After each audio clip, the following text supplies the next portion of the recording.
What it do? Another episode on Let's Level Up podcast. Don't think about the moment. Think about the bigger picture.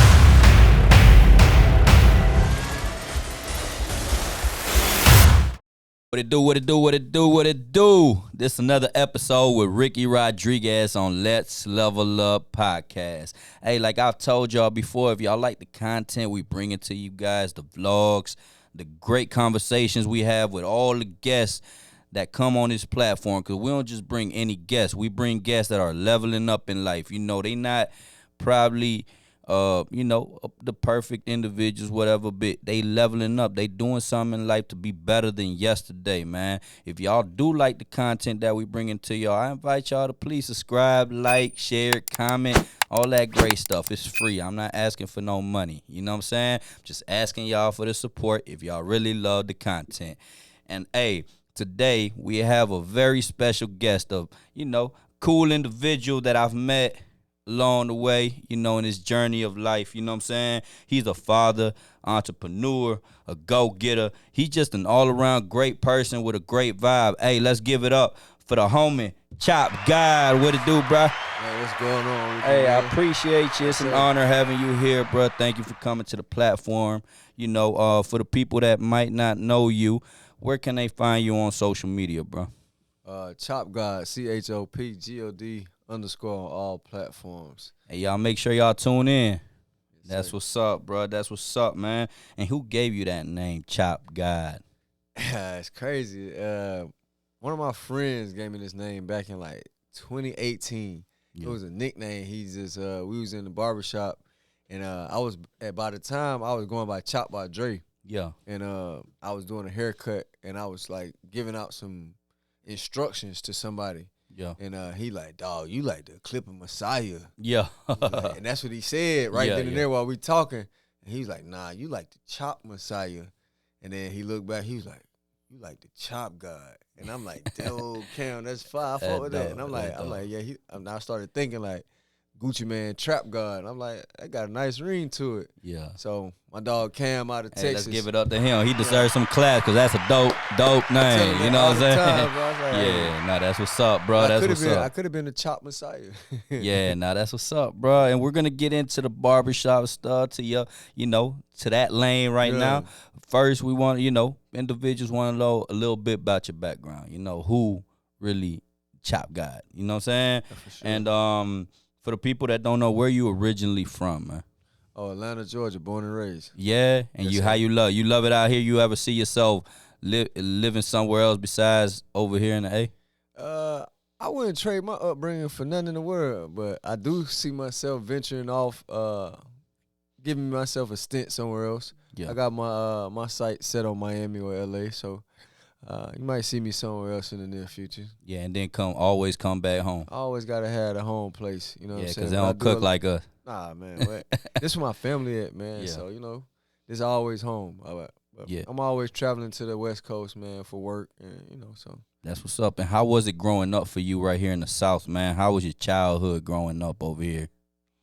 Man, it was great. Shit, yeah. Besides the ass whoopings. Yeah. Tell us a little bit something, man, about your childhood, man. My childhood was good, bro. Honestly, my mom, she showed me the epitome of hard work. Yeah. Like taking care of your stuff. Yeah. You know what I'm saying? My dad wasn't there because he was serving a life sentence. But my mom, she always made sure, like, if you got 2 pair of shoes, don't care if your partner got 12 pair of shoes, take care of them 2 pair of shoes because you may not know when you're going to get that 3rd pair. Yeah. And so I used to always make sure I clean my shoes, make sure I iron I was the type of kid that, like, get the wrinkles out my shirt before I put the iron on it. You know what I'm saying? That was me. I ironed my money. You know what I'm saying? Like, I took care of my stuff. She taught me just a sense of pride, like, gratitude, taking care of what you got. You know what I'm saying? But I also saw her, like, work 3 jobs, make sure she put us football practice, basketball practice, track practice. So I'm like, damn, my mom really showed me what a hard-working woman looked like. You know what I'm saying? Then she moved a lot of my cousins in. So it's like 8 of us in a 2-bedroom So you had a great childhood. Man, we was lit every day. You know what I'm saying? But then at that time, it also showed you, like, it ain't a lot to go around. Yeah. Because now it's 8 of us in a 2-bedroom apartment, so shit was getting scarce. Like, funds was already tight, but now they're a little bit tighter. You know what I'm saying? So that's when I really learned how to cut hair for real. Now that's what's up, bro. We're gonna get into that. Yeah. But talking about the shoe situation, that's real because I do the same thing to my kid. Like I take them out to these foreign countries where these kids probably don't have the privilege to have 2 shoes. Like they got 1 shoe and it's passed down like 3 times. You know what I'm saying? Or some kids just walking in the dirt roads with no shoes. You know, and I tell my kid sometimes we take for granted them things. You know what I'm saying? So. For them to see that, that's all they would need to see. Pass down 3 times is crazy. Yeah, it's crazy, and that's why whenever I take my kid like to Mexico to these little villages where kids don't have these shoes, he even gives his own shoes, and I like to see that because, you know what I'm saying, shows them a lot because these folks don't have it like that over there. Not even, and I've even taken like some of my homies out to Mexico and taking them to different countries where they don't even have that luxury of hot water to take a shower with or turning a knob for water to come out. You know, you had to heat up, get water from outside from a water hose, then take it inside the crib, heat it up if you want some warm water. You know, cause you ain't gonna get hot water. You're gonna put a little warm water in the cold bucket or hot water in the cold bucket and get that warm. You know, and then get a little cup, scoop it. So that's how a lot of people living. We had to do that too when when the water got cut off. But the hot water get cut off, you go get that, put it in the boiler, put it on the stove, heat it up. Cause you know what I'm saying. At least if the electricity or the gas still on, you know what I'm saying. You get you some hot water, you just got to go back and forth about 4 boilers to get you a bath. You ain't taking no shower though. Sure. Yeah, nah, I feel you, bro. So it's good that she showed you that. You know what I'm saying, and showed you the hard work, and you know what I'm saying, especially for women. And I don't want to get into the situation about your father. I just want to know, how was your life? Did it affect you growing up without a father, without a role model? Or did you have an uncle or a cousin, a big brother, something that guided you toward the right direction? Or did you feel lost at some time? Sometimes I did feel lost, you know what I'm saying? Because my parents, they lied to me. Yeah. You know what I'm saying? They taught me how to lie. Like, they used to tell me my daddy was in school. Yeah. You know what I'm saying? So when I got like 6, 7, I was on the 3rd grade reading level. I was real smart. You know what I'm saying? So when I started reading, I'm like, what school this nigga in? Yeah. That nigga don't never come home. They all got the same uniform on. You know what I'm saying? I'm thinking like my daddy a doctor. I'm like, this nigga is the smartest nigga in the world. I've never seen him. Like, he had the greatest boarding school of America. Like, bro, what school is this? So I just do all type of research, you know what I'm saying? Internet wasn't even big back then, you know what I'm saying? AOL took about 10 minutes to come on anyway. Yeah. But I read a lot of books. Yeah. So one time we went to visitation, and I seen the back of his shirt, and that shit said like U.S. penitentiary or U.S. product or something. You was young at the time. I was young. Yeah. I went home and I just started reading all them words, them numbers. Yeah. And then next time they took me visitation, I'm like, man, why y'all lie to me? Yeah. Like, this is a prison. Why you here? Like, why you here? You started asking you know everything. What I'm saying? Like, why you here? What's going on? Like, why y'all lie to me? Like, y'all told me my dad was in school in University of Tennessee. Yeah. It's just crazy. It's my subconscious, I actually went to school in Tennessee. Like, you know what I'm saying? You shape your child's future. I went to Tennessee State University. That's what's up. You know what I'm saying? It's crazy. They spoke that loud with me so many times. I ended up going to school in Tennessee. But I wasn't really lost. It was just, you know what I'm saying? Like, it's harder. It was harder because he used to try to do, like, fatherly shit from prison. Yeah. Like, he used to teach me how to talk to a girl, you know what I'm saying? But it always be in a letter. And, like, he's the one to put me on punishment. Yeah. I'm like, nigga, you the last nigga that need to be talking about punishment, bro. You was behind. Yeah.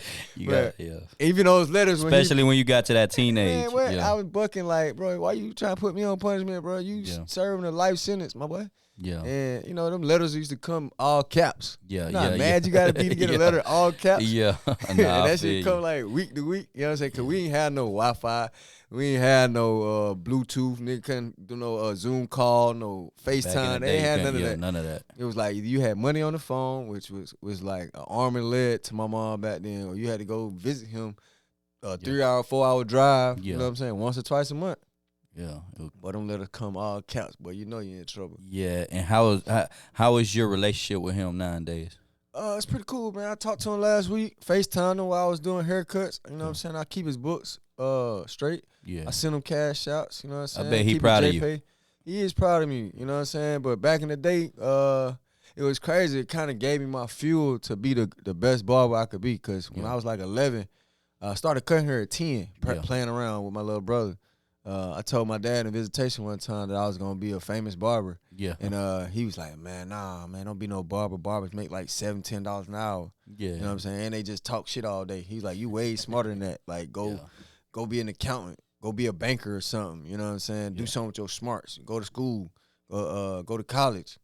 And so I kind of like felt like, dang, bro, like, why you shoot me down? But I put barbering as a hobby. You know what I'm saying? Like I put it like put it on the side. On the side. And I actually went to school, played football, went to Tennessee State. And but when I came home, what you majoring in school? Before we get to all that, what you majoring in school? I first off started as business management, and then I switched over to accounting minor with architecture engineering. Yeah, I was always just good with numbers. Like numbers came easy to me. So you did listen to your father and everything he was echoing to you, bro. I did. I went. Even when I came home, I became I went and started working at the bank. Yeah, but you did it for you, or you did it more for him? So. It was already like in my subconscious. I could hear them talking to me. Go get a job at the bank. Yeah. Go to school. Be an accountant. You know what I'm saying? Be a CFA. So when I got out of school, I'm starting looking up accounting positions. They said the best way to be an accountant is sometimes start at a bank, get all your licenses, and then branch off to a different company. You know what I'm saying? That may put you on their accounting board. So I became assistant branch manager at the bank at 24 years old. You know what I'm saying? I just, every year, every 6 months, I'm offering a position. Like, bro, I need to get advancement. It's a glass ceiling.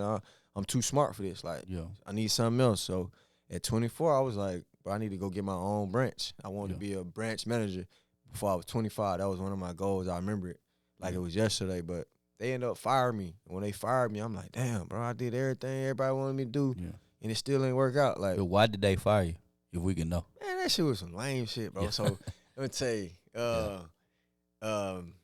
this is exactly what it was. So one of our things was to open up checking accounts. Yeah, checking accounts made the most money in the banking world. Yeah. So me personally, I was the number one branch assistant. No, I was the number 2 assistant branch manager because the only one that was better than me was Aaliyah Gary. Yeah, she was a female, and she had trained me. Yeah, but nobody could open up more accounts than Aaliyah. Yeah.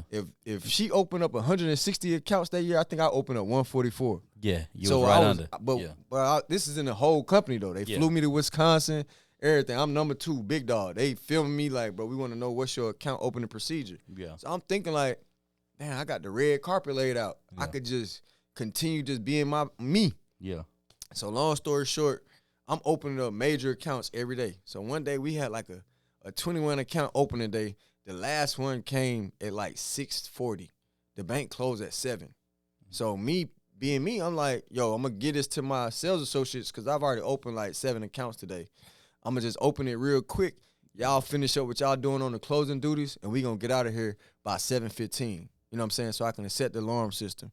And so I open up this guy's account, and when you open up a business account, everything has to be online anyway with the Secretary of State. He going to come in with his EIN number, but everything on the Secretary of State has to say active in compliance for you to even open it. You can't even give me no documents other than your social and your EIN number. Yeah. So everything was legit. I put the check in the he opened it with a regular $100 deposit. Yeah. He came in the next day when I was off. Yeah. And basically put in a check. He had opened an account, what I didn't know, from a company that was in Ohio. Yeah. And restated it in Georgia. But he came into my branch manager the next day with a check. Yeah. You know what this lady did? She put the check in the account, gave him $10,000 in cash off of the check that day. He came back in 2 days later and then took out a cashier's check of like $20,000 with her. Wow. So the bank literally lost $30,000 of fraudulent money. That's crazy. And they blamed it on me. And I'm like, bro, she the one that gave out the money. Yeah. We had to do a dual signature back then. You know what I'm saying? Like, that means you got to go get somebody else to oversee the transaction. Yeah. And not one time did she come and get me. Yeah. Because she know I would have been like, nah, this don't look right. Yeah. This don't look right. Like, what's going on? Why we giving out this much money? You flag it right away. I'm the one that ordered the money anyway. Yeah, like, I'm the one that ordered $2 million for this branch because we got the busiest branch in Georgia. I'm the one that put all the monetary instruments in the safe. Yeah. Like, that was my job as assistant branch manager. So, like, why would you not come get me? You gonna get the newest sales associate. So I felt like they, I don't know, it was just weird, bro. Like they fired me, but then didn't fire her. Yeah. It was crazy. So, That's crazy. But sometimes God come in different bro, ways. he Like, came, you know what I'm saying? bro. And throughout all that situation, throughout doing all, you know, working in the banking industry, doing all that, you still on the side doing your barber game. Oh, on the side for sure. At Still this point, doing it. I'm still cutting like 10 to 15 people in my bathroom. Oh, okay. Living in Carver homes. Like I got niggas lined up on the sofa waiting to get next. You know what I'm saying? And I'm been getting all these people coming into the bank. I'm just giving them my barber card on the side. Like, hey, bro, I cut hair when I'm not here. Yeah. You know what I'm saying? It's just what I do from 9 to 5. Yeah. You know what I'm saying? But when we leave the bank, like I'm really cutting. Yeah. So really in the back of your mind while you there doing that, you still got a game plan. You like, I'm not gonna stay here forever. I'm not gonna. I mean, Or you still said I really was getting.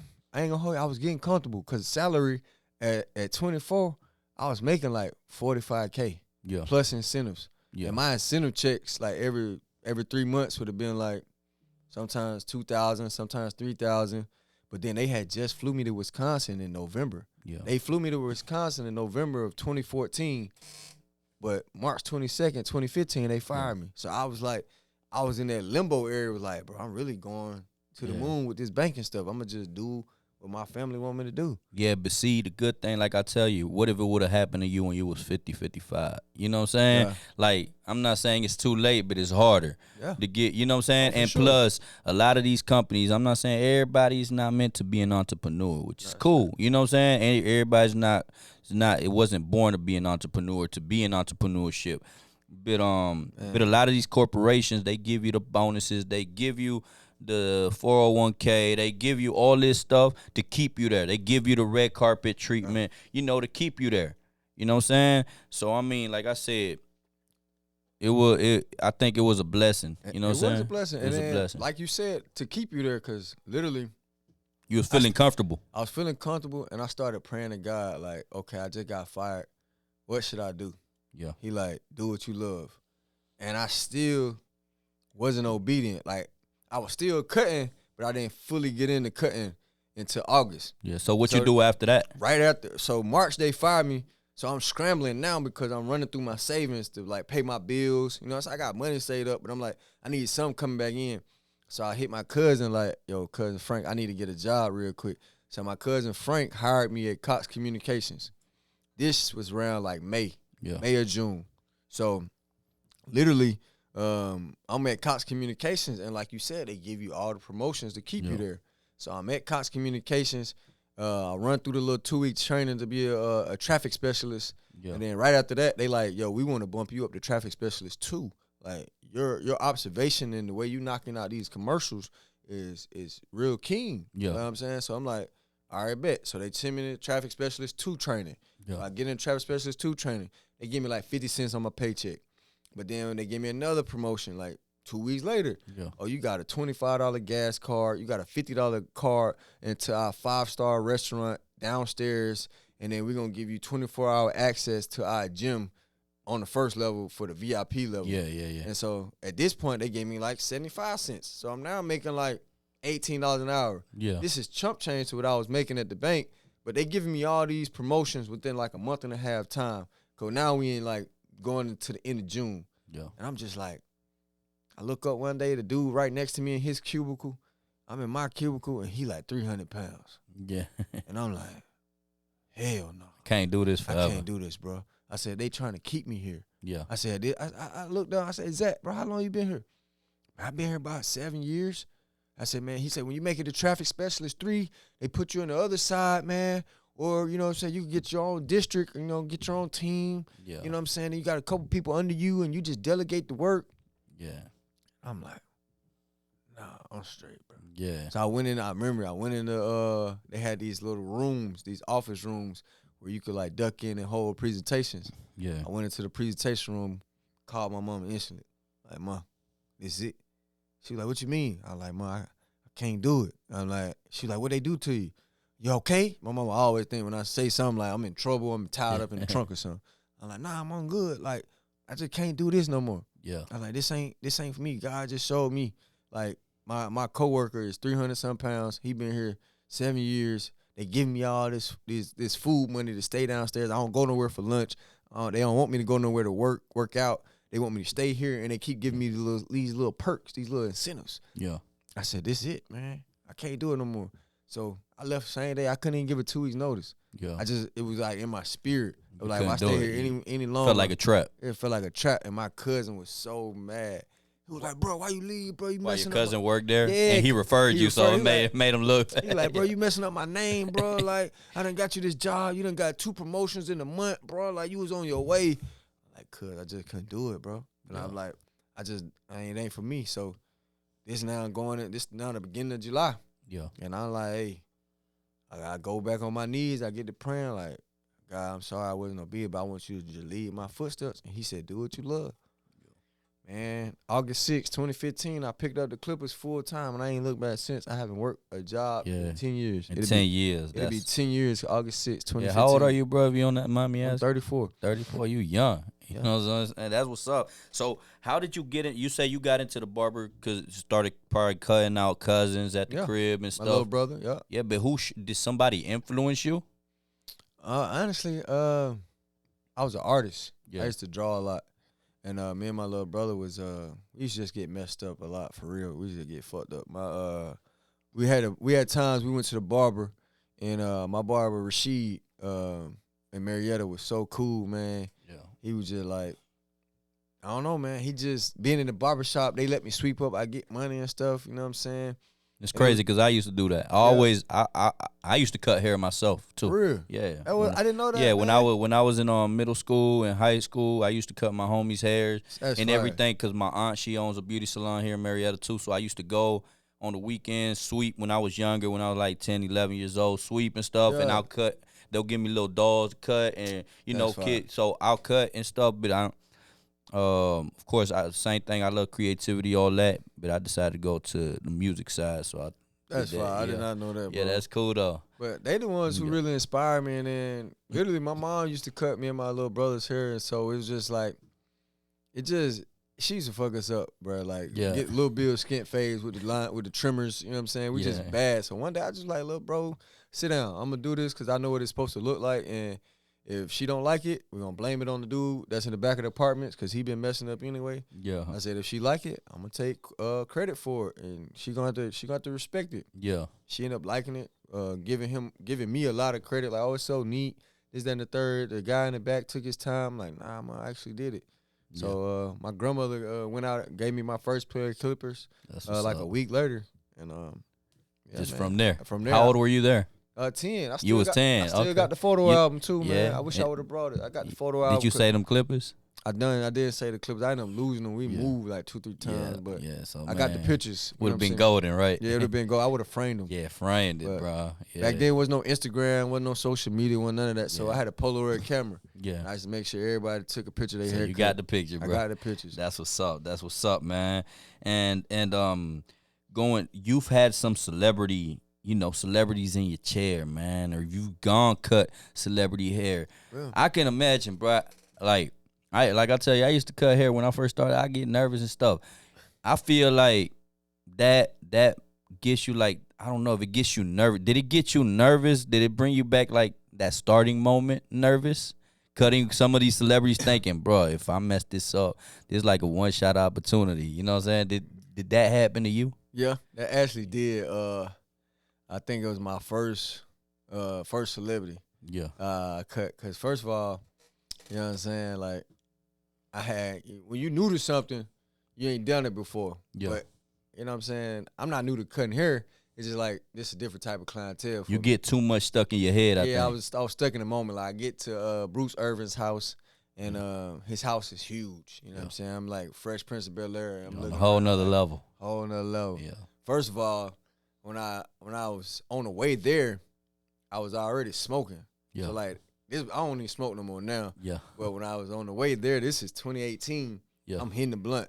It's like an hour and a half to get to his house. So I'm riding chiefing. And when I'm like get to the gate, I'm like, oh shit, it's a country club. Like, fuck. Like, they like, who you here to see? So I'm trying to like freshen myself up. Like, Dre Dennis here for Bruce Irvin. And then they like, okay. So it's security. I'm like, damn. Okay, this bigger than I thought. So I'm spraying cologne, trying to put eye drops in, and then I'm like trying to get in the moment. But when I get to the door and he opened the door, he had just got done working out, and I guess like he was with it, still had his shirt off, and he was just like, "What's up, bro?" He just dapped me up, and I'm like, damn, this really happening. So I'm just like, I don't know, it kind of like brought me down a little bit to see that, you know what I'm saying, he's still just a regular dude in his crib working out, you know what I'm saying? But I'm like, still in the moment, like, it's a special moment for me because, first of all, this house is like 7 times the size of any house I ever seen. Yeah. So I'm like, all right. But then when I get to cutting his hair, I'm just like, bro, don't mess this up, bro. This dude is 6'4", 275, and he runs a 4.3. Yeah. He'll fuck you up. You know what I'm saying? Like, I seen him in the Super Bowl, like, you know what I'm saying, sacking quarterback. So, but nah, once I got to cutting, I just settled in because, like, he was real genuine. Like, the conversation helped me settle in.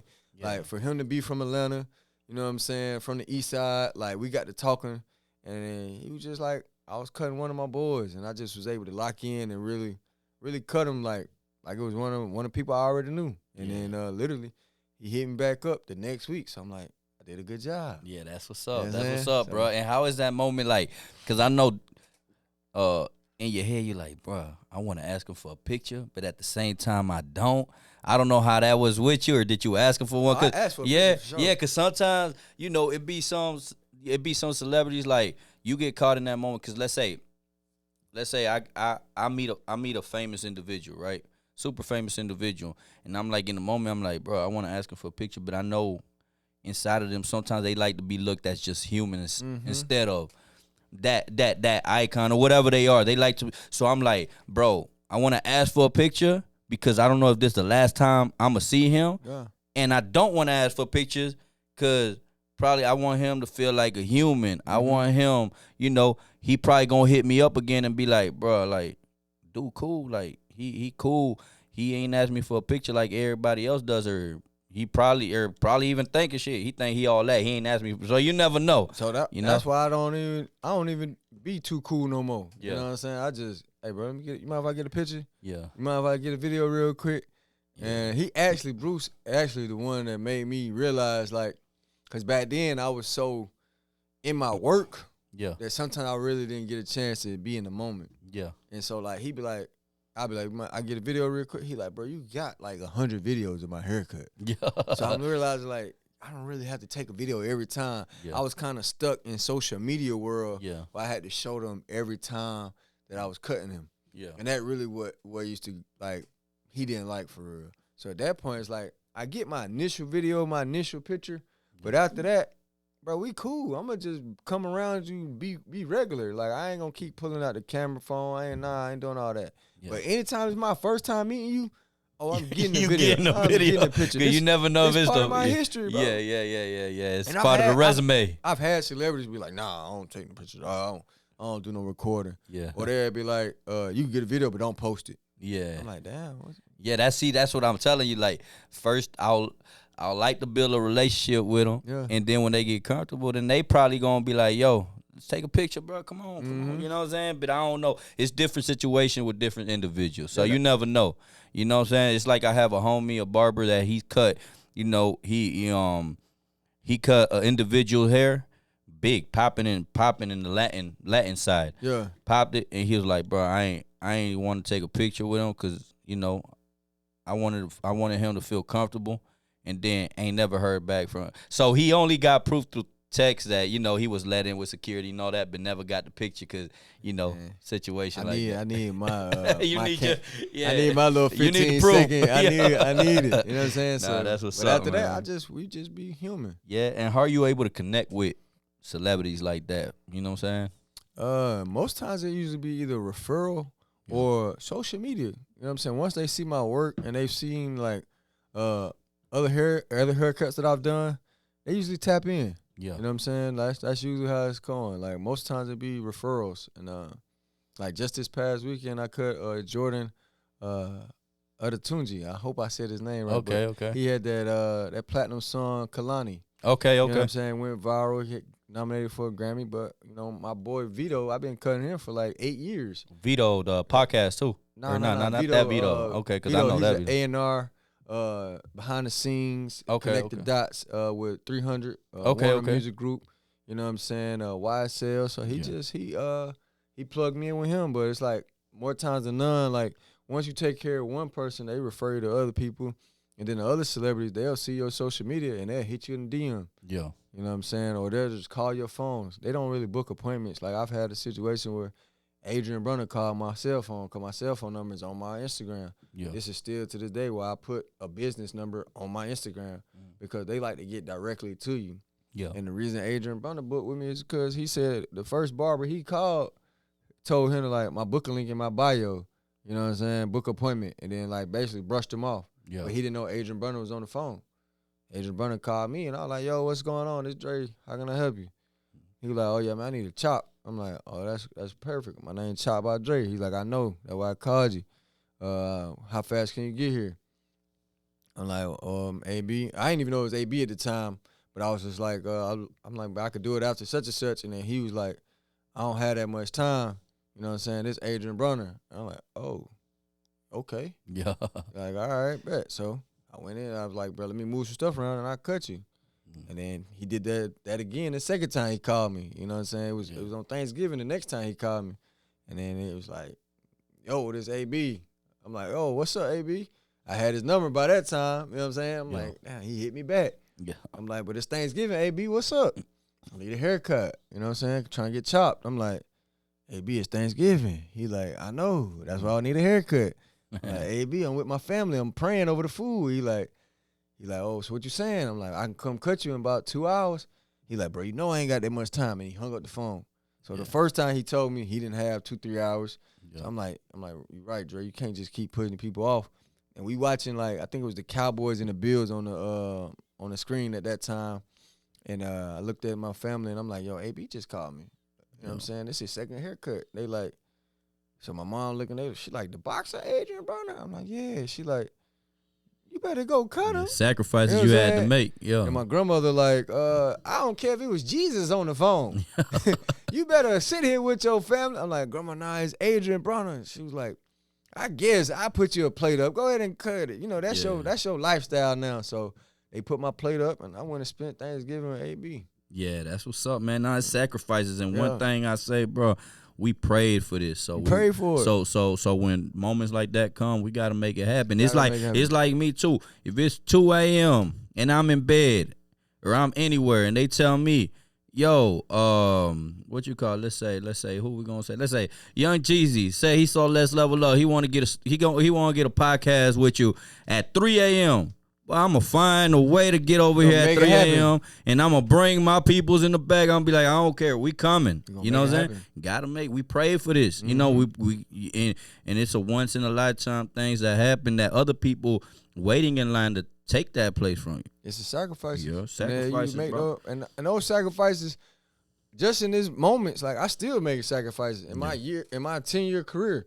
Like I said, 2 weeks ago, I cut Jordan Anatunzi. Yeah. And didn't even know I was gonna cut him, but I got flew out by a comedian, my dog Gerald Houston. Okay. He flew me to LA. I'm cutting his hair, and then I had already told Vito I was coming to LA, so I lined him up. Yeah. But the spirit told me I was gonna cut 3 people because I had posted on my Instagram. Yeah. I got 5 slots opening up, 3 of them gone. At the time, I really didn't even have the 3rd slot filled. Yeah. I thought I was gonna cut one of my partners that stay out there, like my uncle Rick Ross, the Freeway Ricky. So, because, you know what I'm saying, when I go to L.A., I pull up on him. So, I'm thinking, like, that's going to be my 3rd spot. Yeah, that's another big, you know what I'm saying? So, I'm just like, I didn't have it filled, but the spirit told me I was going to cut 3. Yeah. So, as soon as I get done cutting Vito, I'm looking at the time, and I had to be, my plane was leaving at 9 o'clock. Yeah.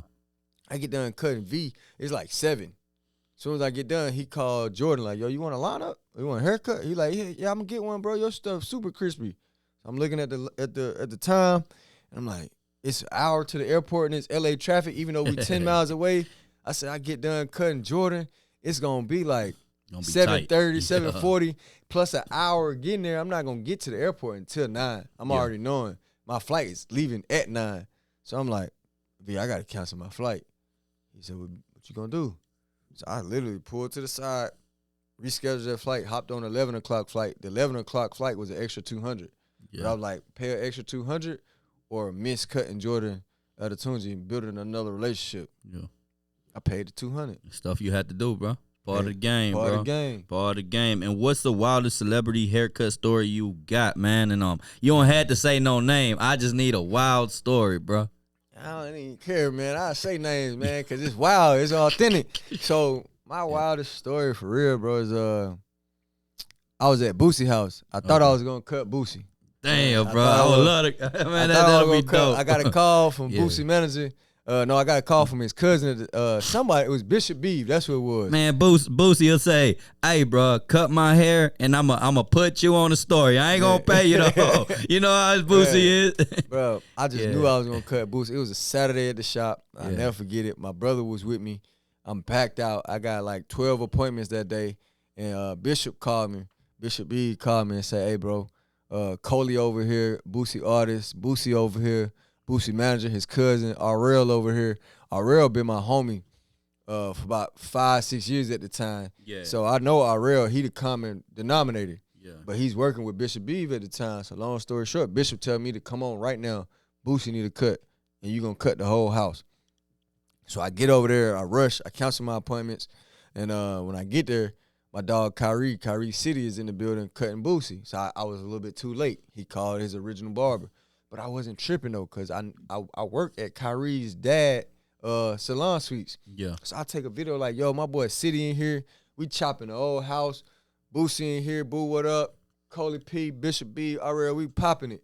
Yeah. So I get to cutting everybody else. City only came to cut Boosie. Yeah. So I still cut Coley, Ariel, Bishop B, and like somebody else. But in the midst of me cutting Ariel, Boosie is getting like lethargic. Yeah. So he come downstairs like, all right, man, let's go on, lay this track down. So Ariel is in the chair. Boosie telling him. He telling the whole room, like, come on up to the studio, man. Let's lay this down. We ain't got all night. Yeah. So Boosie getting antsy. So Ariel, you just start a ball fade. You put the ball line in there. Mm-hmm. That's all he got. So my boy's at the sound table with a fishbowl. Yeah. So, because I Boosie said, come on. So I had to stop the Clippers. Yeah. So he at the sound table with a fishbowl. I gotta wait till they finish this studio session to finish his fade. If not, he just look crazy. Yeah. So I'm just standing in the back of the room chilling. You know what I'm saying? My brother's standing with me. He looking crazy. He ain't got no haircut. He's sagging and shit. You know, it's just, he got his shades on. We just didn't come off the right way. Yeah. But I forgot, me rushing out the barbershop, I had my pistol on me. So I had a Taurus Judge. This motherfucker shoot shotgun shells and long coat 4.5. Yeah. It's a one-hitter quitter. Yeah. So, man, Boosie security walked over to him. Boosie at the sound table like, yeah, doing the ad-libs. Yeah. Yeah, badass. And so his security walked over to him and said, Slim, he got a ratchet in his top right pocket. Boosie turned around quick and stopped like, a nigga try some, a nigga dead. Yeah. And so I'm looking like, what? He said, nigga, try some, a nigga dead. And then the nigga got up and he came and looked me dead in my eyes, like 2 feet away. He said, a nigga, try some, a nigga dead. Yeah. I'm looking like, oh, nah, Boosie, I ain't mean to have no pistol in your house. You know what I'm saying? I ain't even know what to do. Yeah. I'm in Boosie crib. So this nigga like, nigga, wake up, roll something up. He telling all his homies, they sleep on the couch. This nigga got an AK on his lap, sleep. Straight locked. This other nigga, he in the corner just chilling. Boosie high, like, wake up, roll something up. And so me, I ain't know what to do. I sat down in the middle of the set. I've been standing up the whole time. I ain't even got a chair. I sat on the floor like, Boosie, nah, bro. I didn't mean no harm. Like, bro, I got 5 shots, bro. It's too many pistols, too many guns in here, bro. Like, I'm not gonna shoot it out with y'all in your crib. Like, and so right then and there, like, Boosie just couldn't get back in the vibe. He was too antsy. And, like, he got back in the booth, and then he kept giving me the look. I'm like, boo, I'm sorry. I'll take it to the car. So I ran, took the pistol to the car, come back in. Boosie still wasn't, like, he wasn't feeling it. He wasn't satisfied. So, like, like 10, 15 minutes go past. He just leave.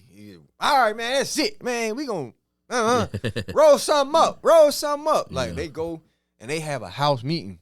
Yeah. Like, the next day, Coley and my boys, they was like, bro, you made Boo have a house meeting about you, bro. Like, he talked to us about an hour, like, how y'all let that nigga get in my house with a gun? Like, this is where my family stay, my girl here, my kids here. Like, and I understand it, like, I was wrong. Yeah. You know what I'm saying? I apologized to Boo like 3-4 times since then. You know what I'm saying? I don't know if I can ever make it right. Boo, I'm apologize again, Boo, if you ever see this, bro. I'm so sorry, bro. We sorry, I didn't mean to do it, Boo. I promise you I wasn't going to shoot it out with you, Boo. I love you, boy. Man, but crazy. that was my craziest moment, man. I really thought I was going to die in Boosie house that night, bro. I was like, crazy. I'm like, bro, you know, you just leave the shop back then. You a young nigga. You got your gun on you. You ain't thinking nothing of it. Yeah, just things that happen, bro. But now I make sure I check my P's and Q, cross my T's, dot my I's. Before I go in anybody's crib, nothing on me. I'm relaxed. I'm chill. Yeah, you got to learn from the situations, man. Yo, Boosie, holla at the homie Chop God, man. The only Chop God. Come on. You know what I'm saying? Hey, bro, nah, that's what's up. That's a wild-ass story, bro. Hey, let's give it up for you being alive, dude. You know what I'm saying? Yeah. That's crazy, man. So, look, is content creating for your business effective nowadays? Because, you know, is it necessary to level you up to another level? Oh, for sure, man. Content is key. Anybody watching this, I tell them, don't wait to post. Post now. And post you. You are the content. Like, people really rock with me and book me because they like my personality. Yeah. You know what I'm saying? So, half of it be because I can cut really good. You know what I'm saying? Like, the best barber out here, the coldest. You know what I'm saying? My fade game is crazy. My design game is crazy. My lineups impeccable. I don't miss. But other than that, people like my persona. You know what I'm saying? I'm in the community. I'm an easygoing dude. I talk, you know what I'm saying, to the youth. Make sure they understand what's going on. And then I just show me what I like to do. You know what I'm saying? And people gravitate to that. So I don't want to be fake. I don't want to be nothing forced. I can only be me because everybody else taking. So, you know what I'm saying? That's the content right there. Yeah. If you could just be you and show how you get down, you going to find the right clientele that rock with you. Yeah, they going to come to you. You have to always market. Always market. And I tell people all the time, you could be the best in your field, but if you don't show what you got going on, you'll be the best in your field not known about. Yeah, not known about. Yo, that's true. That's true, bro. That's true. And just something brief. So let's say, all right, going back to when you left everything, you started in the shop. Did you start like on your own in the bathroom, just cutting folks, or you had to go get a job at a chair, start paying rent, or how was that situation? Just something brief. I was in my living room cutting, like I said, in my bathroom. But then in August 6, 2015, I went to a beauty bar on Cleveland Avenue. Shout out to Lex. She gave me my first opportunity. You know what I'm saying? I went in there just off a whim. Yeah. God led me in the spirit. Because I had went to another barbershop down the street near Profile Institute. Yeah. And they was more like a salon. So it was no barbers in there for real. Yeah. And I went to I cut in there for like a week, but it was all ladies, so I didn't really like it. And then I went to Swag Shop with Killer Mike over in the one he had in Fayetteville. Yeah. Then I tried the one downtown or something. And they basically told me no. Like my work wasn't good enough at the time. And went to Lex. She was the third shop. And she was like, yeah, you can get a chair. You know what I'm saying? I'll give you a chance. And then she like, when you want to start? And I'm like, man, I got my clippers in the trunk. And, yeah, I signed my contract the same day, August 6, 2015. That's what's up. That's what's up, bro. That's what's up. Proud of you. You come a long way. Yeah. Hey, what's I was gonna say, man, what does Chop God do when he messes up a haircut, bro? What do you do? Do you? I know, cause it happens to every barber. You might have messed up in something. What do you do in those situations? Where the camera at? Right here, bro. I don't mess up. You don't mess up, bro. Nah, but it's nothing that I can't fix at this level of my career. Yeah. I feel like sometimes even I would say a mess up to me comes in like a freestyle design. Yeah. Like those be the best designs. Like fading is like the back of my hand. Lineups like the back of my hand. Do it sleeping. I can do it sleep. I can really line somebody up blindfolded. Like I don't wear gloves. My sensitivity to the touch of the hair, I'm pretty sure I can give somebody a sharp lineup with my eyes closed. Yeah, let me level up a little more, man. You're going to be flying out the country with us because I got to get that ticket for first. Please subscribe, like, share, and comment so I can monetize more and I get Chop God with us on a plane, go to Colombia, all over the world so he can be my personal barber, bro. We need to level up, bro. Yeah. You know, a little bit. We go in there little by little, bro. Leveling up. Little by little. So the homie said he don't mess up. Make sure y'all link with him. He got everything in his profile, and if you hit him up, he ain't gonna tell you go book now. You know what I'm saying? He gonna chop it up with you, and if the number right, the number right. I'm right. Now that's what's up. And what is your most viral content you've ever made? My most viral content I ever made. I had a lot of the most one that comes. The first one come up. Pop me your head. Most viral one. The most viral one was probably either when I cut Young Thug but I'm gonna go recent. It wasn't even on haircut. It actually was me on my joking side. Joking. All right, we're going to get into that because I actually have a question about the comedy because the homie does comedy, stand-up comedy now. So we're going to get into that. So my most viral piece was me playing around. Like the snowstorm was coming and me always joking about the city of Atlanta like we never prepared for the snowstorm. Like back in the day when that snowstorm hit in like 2013. That was like 13, 14 around 20, there. Yeah. I was snowed in at my brother's crib for a day and a half. It took me like 8 hours to get home. My mama, it took her like 20-some hours. She was stuck on 20. It took me like 16, bro. I had to leave it on 575, and I lived all the way deep in Marietta. My mom was in the car running out of gas, and I'm calling her around the hour. Like, how you feeling, Mom? You good? You know what I'm saying? Wasn't no Uber to like Uber, nobody could get you. The city shut down. So, everything. So I always been messing with the city. So this time when they said it was supposed to be a big snowstorm that just passed this winter, I was like, I just had this idea that Atlanta had like, they been throwing out regular salt. So y'all probably seen it on Instagram. I was in a salt truck in the back of my pickup and I had iodized Morton salt. Yeah. And I was just throwing it on the ground with a little bird feeder and had a little tray. Yeah. And we were just throwing it on the ground. Man, I woke up the next day after posting that video. That video did like 1 million some views. Wow, that's crazy, man. That's crazy. That's dope though, man. What content does, you know what I'm saying? Nah, that's great. That's great. And like I said, I want to tap into that comedy stuff. You know what I'm saying? What made you do stand-up comedy, bro? Like, do you manage to have time now with the Barber? Because I know you stay busy and with the comedy. What made you start that? It's just been my personality, honestly. So I was doing comedy back in 2015. Okay. But like I told you, I lost my job, got fired, and upon me losing my job, I was still doing comedy. I became homeless. Yeah. And I ain't find shit funny about being homeless. I ain't find shit funny after that. I couldn't find a joke. I couldn't, like my mental was just on how to get some money. So I ended up putting a pause on comedy.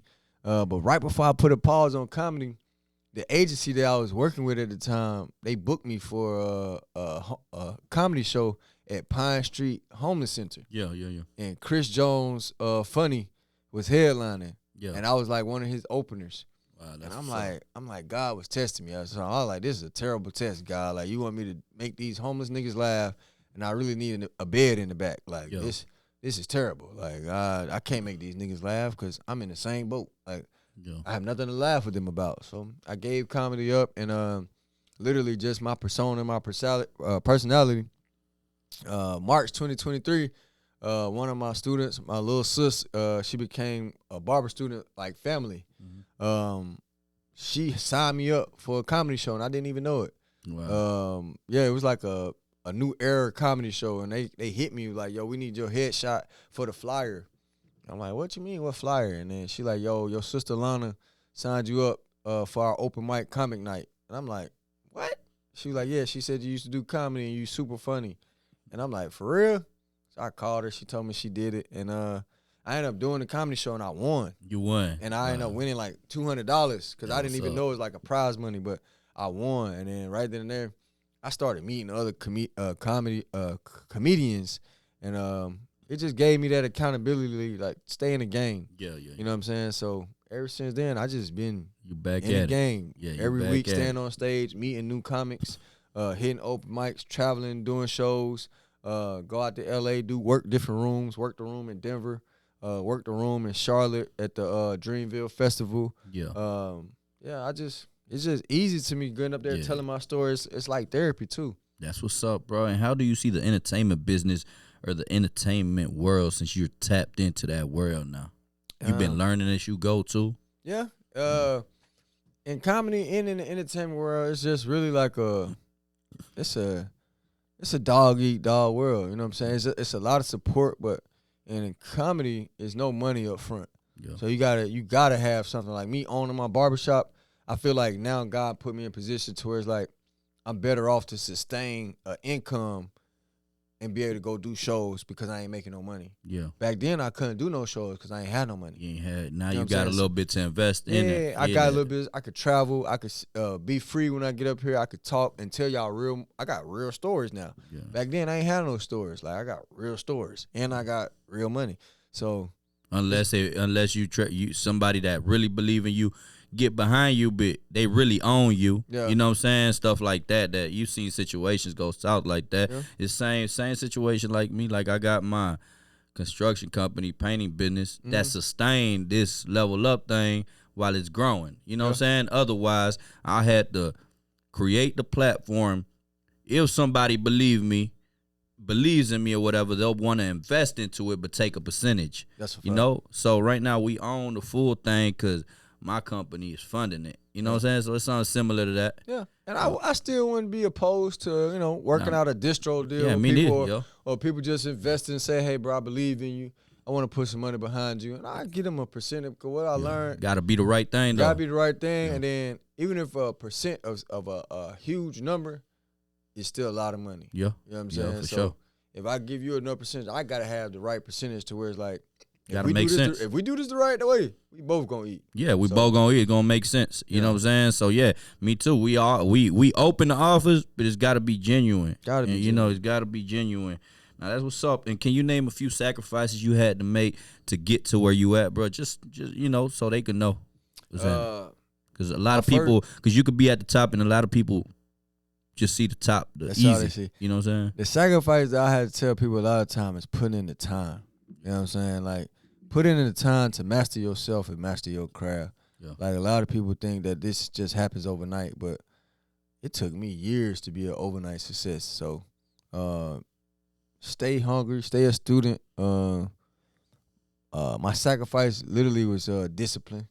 Realizing I had to, couldn't continue to doing the old stuff I used to do. Like, when I was homeless, I used to stay out all night because I ain't had nowhere to go. I used to stay in the club. I used to drink a lot. You know what I'm saying? To do my best to drink away the pain, drink away the hardship. Escape from reality. Straight from reality. But escape. When I started leveling up, you know what I'm saying, I realized I couldn't do that no more. So what made you stop smoking? I just woke up one day and was like, it's not for me. You know what I'm saying? And I had multiple sclerosis. So I'm going to just put it out there. So mind you, my flare-ups happened at the spur of the moment. So I went and was like, I want to take my body back as pure as I can the way God gave it to me. Yeah. And I was like, I really don't need alcohol. I really don't need weed. You know what I'm saying? God didn't give me that shit just to do it. Like, that shit is out there to bring up spirits. So I stopped smoking cold turkey. Yeah. And I stopped drinking cold turkey. And I'm not perfect. You know what I'm saying? I haven't smoked since then. But drinking, I actually went like 6 or 7 months without drinking. And then I had some wine, had some champagne. And then now I take a shot occasionally. Yeah. But it's like, my goal is to go back, you know what I'm saying, cold turkey again, no alcohol. I still feel the same way without smoking. Like, I feel better. Yeah, I feel like you could do it because even food could be a drug. You know what I'm saying? If you overdo it, being with a lot of women could be a drug, whatever. But I feel like it's cool if you smoke. But make sure you be the person that controls the substance. Don't let the substance control you. Yeah. It's like me. I drink once a month. Maybe, if anything, if I go overboard, twice a month. Mm-hmm. You know what I'm saying? But I'm in control of the substance, and I like it because, I like to go out and have a good time. Because you just can't be so locked in all the time. Otherwise, you gon' how would I put it? It's gonna consume you and you're gonna get burnt out. Yeah. So sometimes I like to disconnect, bro. That's a fact. Sometimes I like to disconnect because when I disconnect, when I come back harder. Yep. You know what I'm saying? So it's good to have those disconnects, but make sure you the controller of that substance or whatever you eating or whatever you doing, make sure you control it. You know what I'm saying? That's what I always tell folks, man. No, that's what's up, though. And did you ever feel like quitting or trying something else in situations in your career? For sure. I had those moments. But again, that's just the testimony that God gives us. Because opened my barbershop April 22nd, 2020. And then literally 8 months later, December 24th, 2020, I was in a car accident that down there killed me. So I was unconscious for 2 days. And when I woke up, December 26th, 2020, I didn't know why I was there. I was delirious. I was in so much pain. I had 14 broken ribs, a crushed, a liver laceration level 5. I bled out through my liver. That's why I was unconscious. This broke my tailbone, broke my hip. They had to put screws and plates down there. Punctured lung. My lung was collapsed. I was on a breathing tube. I had a busted up shoulder and a busted up knee. So at this point, I can't walk, I can't breathe, and I can't talk because my diaphragm is crushed. And I got to be in the hospital for 21 days. So literally, your business, there's a statistic somewhere out there that like most businesses don't last after their first year. Yeah. So I'm 8 months in the first year opening my barbershop. And then COVID and everything happening. COVID, we in the midst of COVID. I honestly didn't even know the world was going to shut down like it did. That's why I opened up during COVID. Yeah. I'm like, yo, when we come back out of this shutdown, I'm going to go hard, be booming, boom. Didn't know that COVID was going to hit like it was and be 2-3 years. Yeah. So already dealing with COVID, can only have so many clients in the shop at a time, can only have so many barbers. Everybody got to be 6 feet apart, no waiting area. People got to wait in their car. Now I get hit with this. I get hit with this 8 months into opening the barbershop, and I'm just in that hospital bed like, Lord, I'm about to quit. Like, this is another test. Like, I'm about to give it up. Like, I don't know what to do. I can't cut no more. First of all, I couldn't walk for about 4 months. Yeah. You know what I'm saying? Couldn't move around. I'm on bed rest for at least 4 months. Yeah. I started back walking fully like right before my birthday, May 9th. Yeah. And the shop's still going during this time. God gave me the instructions to trust my people. Put in the last cent, everything. Man, everything. I went all in. I had a 16-year-old kid at the time, DJ I had just trained. Yeah. So he's turning 17 now. And I had another kid, JT. I think he was like 21. And I had another rotating barber and a couple locticians and braiders. Yeah. You know what I'm saying? But everybody was building clientele. Yeah. So I just got the instruction like, just trust him. Yeah. And so I literally gave them all my clientele that want to get cut still and that couldn't wait on me. And I took a percentage. I'm like, yo, I charge $75 and $100 a haircut. I need y'all to cut the hair. You only charge $40 and $50. Mm-hmm. Go ahead and cut my people. Keep your $40 and $50. Send me the excess. Because I really need the money, and I'm going to put it back in the shop right now. You know what I'm saying? I just want to keep us rotating. A lot of my people waited on me, but the ones that didn't wait on me because they really trusted my people that I trained, man, I had them young kids cutting celebrities left and right. That's what's up. You know what I'm saying? Even Bruce Irvin, the one that was my first celebrity client, I had sent that 16-year-old kid to his house.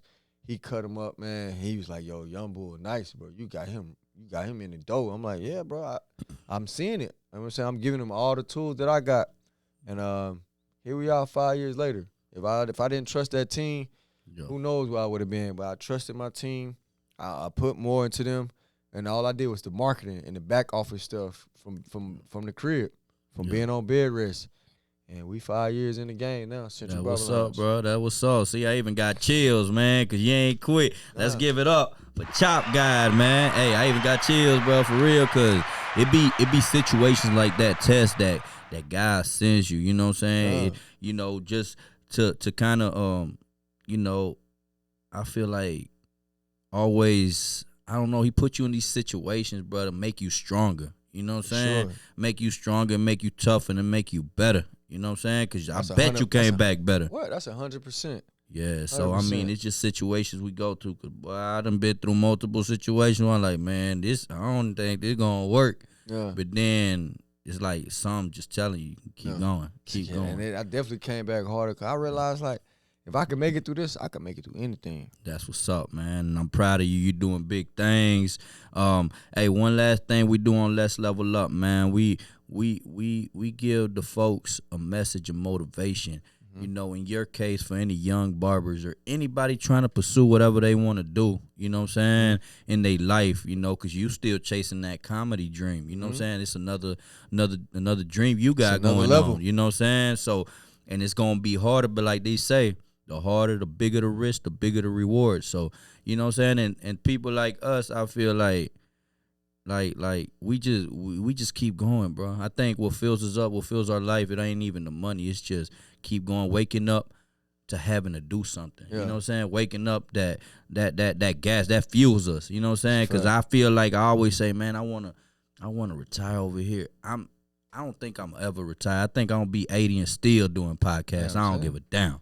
You know what I'm saying? Because I love this shit. Like, you know what I'm saying? I love it. Like, this don't feel like work to me. It's not. This is fun. It's a lifestyle. You know what I'm saying? So I could wake up and say, oh, tomorrow I'm going to go shoot a vlog to Costa Rica. But I'm going to be happy. Come on. It don't even feel like a job, right? It's not. So it's not, bro. So yeah, so we doing this. So a motivational message, man, for your audience. Look in your camera, bro. Hey, bro, can you do me one thing before I get it?